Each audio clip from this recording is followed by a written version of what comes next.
This is how to crochet an egg. It started out as a bunny tutorial, but I forgot to add the eyeballs, so I figured we might as well make an egg tutorial and a bunny tutorial.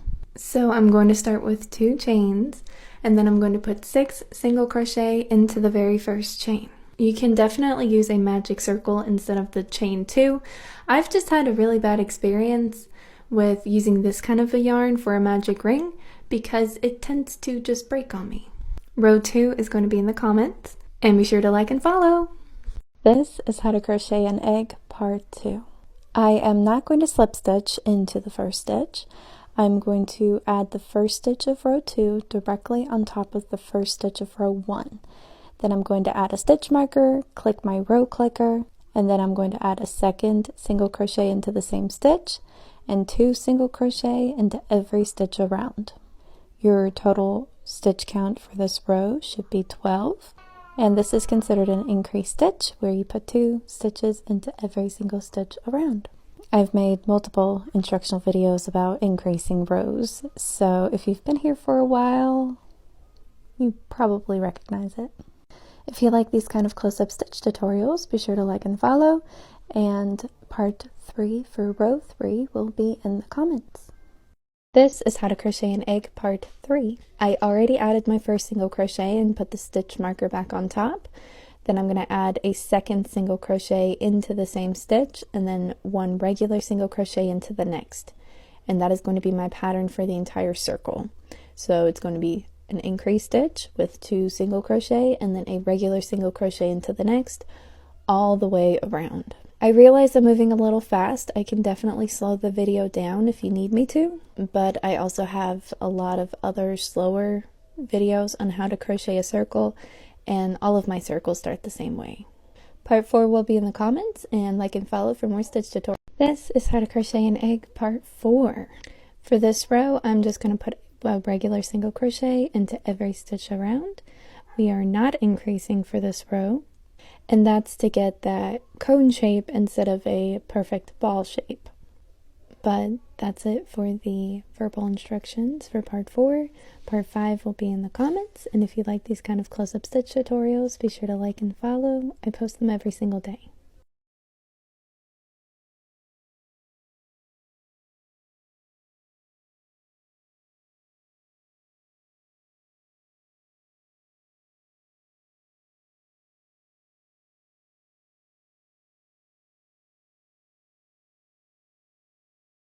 This is how to crochet an egg part 5.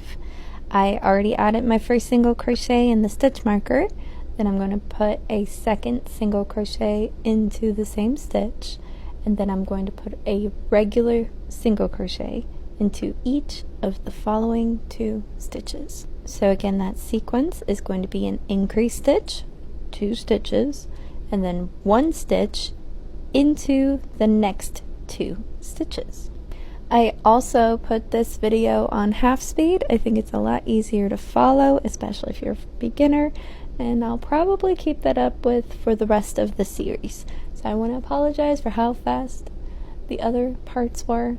I didn't realize I was in a rush when I was filming. I don't think I was in a rush, but here we are. But that's the end of the verbal instructions for part 5. I'm going to go ahead and put part 6 in the comments. I also just finished my last final exam, so yay! I'm officially on spring break, which means I've got more time to film, edit, and post. So if you like these kind of close-up stitch tutorials, be sure to like and follow. If you have a question about this project, or you would like to request a project or a stitch, you can leave them in the comments of any of my videos. And yeah, that's it. I'll see you in part 6.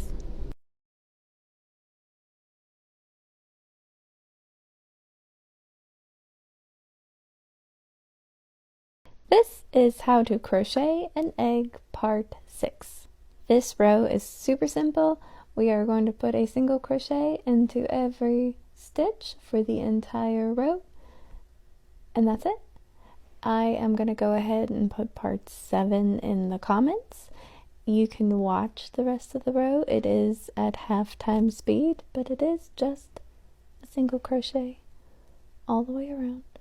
For those that are still watching, if you like these kind of close-up stitch tutorials, be sure to like and follow. I post them every single day on my page. And if you have any questions about this project or would like to request another project or a stitch, you can leave them in the comments of any of my videos.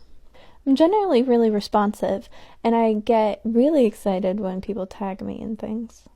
I don't know why. I think it's because like somebody thought about me enough to tag me in something, so that's always welcome. If I do miss a comment, I apologize. Sometimes they don't pop up in my notifications, and sometimes I check them right before I go to sleep, and I think that I at least liked it. I like to at least like all the comments so that you know that I read your comment, unless they're mean. If you have something mean to say, I'm not gonna like it. I'm not that much of a pushover. But if you took the time to leave me a comment, I will take the time to leave you a like. That's my philosophy. But I'm just rambling, so I will see you in part 7.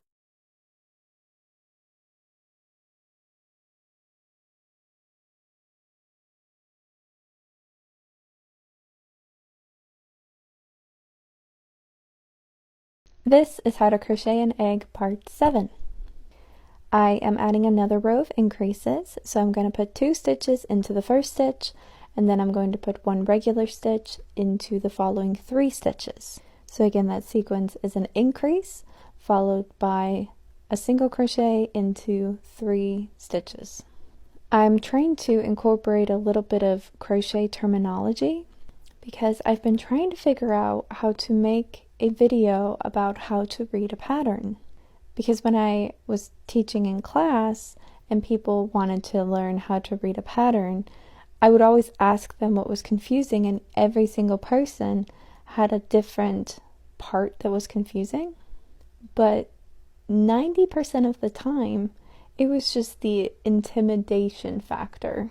I think people are genuinely intimidated by patterns because they use acronyms and all this crazy terminology, and if you don't get it, it makes you feel stupid, and nobody wants to feel stupid. So I think a way that I can help with that maybe is by saying the terminology that is used in a pattern, so that when you come across a pattern, you can just read the acronyms out loud, read it however it says it, and then maybe it'll sound like something you've heard me say, and you can place it with something that I did in a video. Maybe it'll work, maybe it won't, but I think it's worth a shot. I'll go ahead and put part 8 in the comments, and if you like these kind of close-up stitch tutorials, be sure to like and follow. I post them every single day. If you have any questions, you can leave them in the comments of any of my videos. See you there! This is How to Crochet an Egg part 8 and row 8. For this row, I'm going to put a single crochet into every single stitch all the way around. It's very simple. You can watch the video until the end of the row. I'm going to put part 9 in the comments tomorrow. It's getting a little late, and I got the battery notification on my phone, and I feel like those are enough signs to call it a day. But if you like these kind of close-up stitch tutorials, be sure to like and follow. I post them every single day on my page. If you have a question about this project or would like to request a project, you can leave them in the comments of any of my videos. Sometimes I feel crazy for repeating that every single time I make a video, but every time I don't, I feel like I should have. I have never, not once, checked to see my engagement when I say it versus when I don't say it. The only thing I will say is that my engagement on videos is a lot different when I don't say "this is." I have to start every video with that. My husband makes fun of me all the time. So we'll sit on the couch together and we're both just scrolling on our phones, and he will go on my page full volume and just wait until I say "this" and just keep scrolling. This.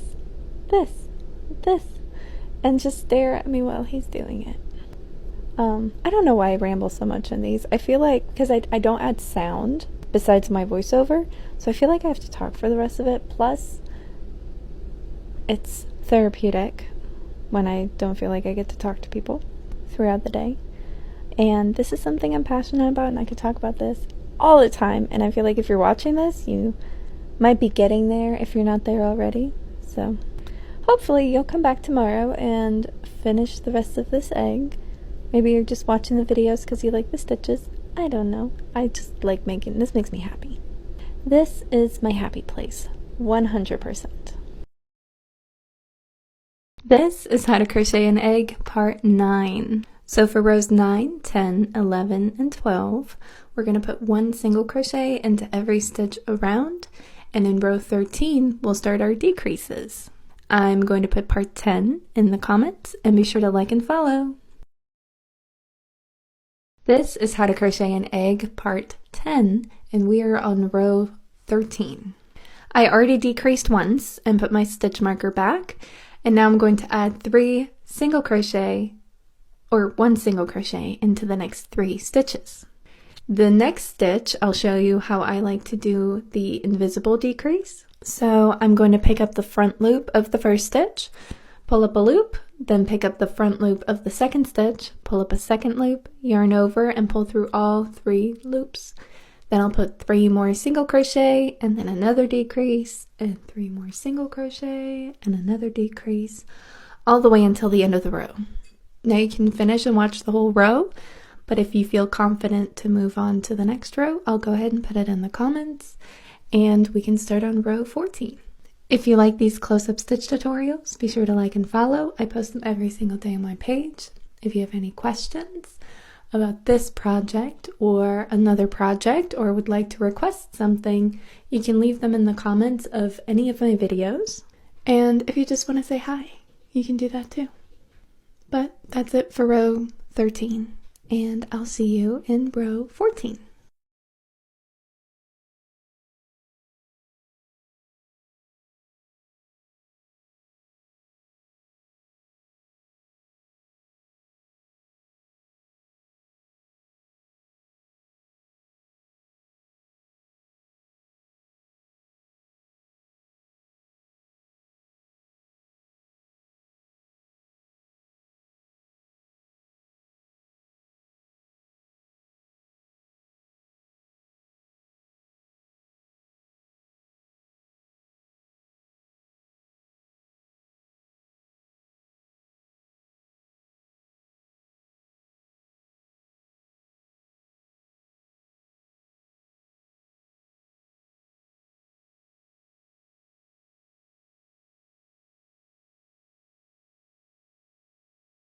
This is How to Crochet an Egg Part 11. We are on row 14. I already decreased my first stitch, and then I'm going to put a single crochet into the next 2 stitches, and then I'll decrease again, single crochet in 2, decrease again, single crochet in 2, all the way until I get back to the stitch marker. Whenever I stuff my stuffies, I like to add the filling after the first row of decreases. I usually go about half, and then after the second row, I'll go a little bit more. The main thing is that you don't want to overfill in the beginning because you'll start to pull the stuffing through your stitches if your hook gets caught in it. By stuffing a little bit after every single row of decreases, you're stuffing it evenly, and it'll also help you shape it at the end when the hole is a lot smaller. Part 12 will be in the comments, and be sure to like and follow. This is How to Crochet an Egg Part 12. I already decreased my first stitch and added a stitch marker back into it. Then I'm going to add a single crochet, another decrease, another single crochet, another decrease, all the way until I get back around to the stitch marker. I also added a little bit of stuffing after the last row, and like I said, the biggest thing with the stuffing is to just make sure that you keep the row you're working with clear so that you don't pull the stuffing through the stitches. Now in my ball tutorial, I went over how to stuff it kind of firmly. For these, I don't like them stuffed too firm. So instead of putting it in the inside, I'm just placing it on top. And I'm just trying to make sure that I maintain the shape of the egg. Part 13 is in the comments, and be sure to like and follow. This is How to Crochet an Egg, Part 13. We are on row 16, and this is going to be our last row of crocheting. So we're going to add a decrease stitch into every single stitch around until we end up with 6 stitches, which is the same amount of stitches that we started with. And we're just going to cut the yarn at the end and leave a little bit of a tail so that we can, sew it up, but it doesn't have to be a very long tail. You can still add a little bit of stuffing after this row, and I'll put part 14 in the comments, and be sure to like and follow. This is How to Crochet an Egg, part 14. We are now sewing our little hole shut, and I like to use a bent, blunt tapestry needle to work from the inside of the hole to the outside, and I only pick up the front loop the same way I only picked up the front loop for the decreases. To me, this makes a very seamless and bumpless hole. I mean, it's not really a hole anymore, but it's almost invisible. And I can just hide the yarn by putting it back through the center and then pointing it out somewhere in the egg. And since it's going through the stuffing, it's not going to unravel. But here's the finished egg, and we'll do a bunny next.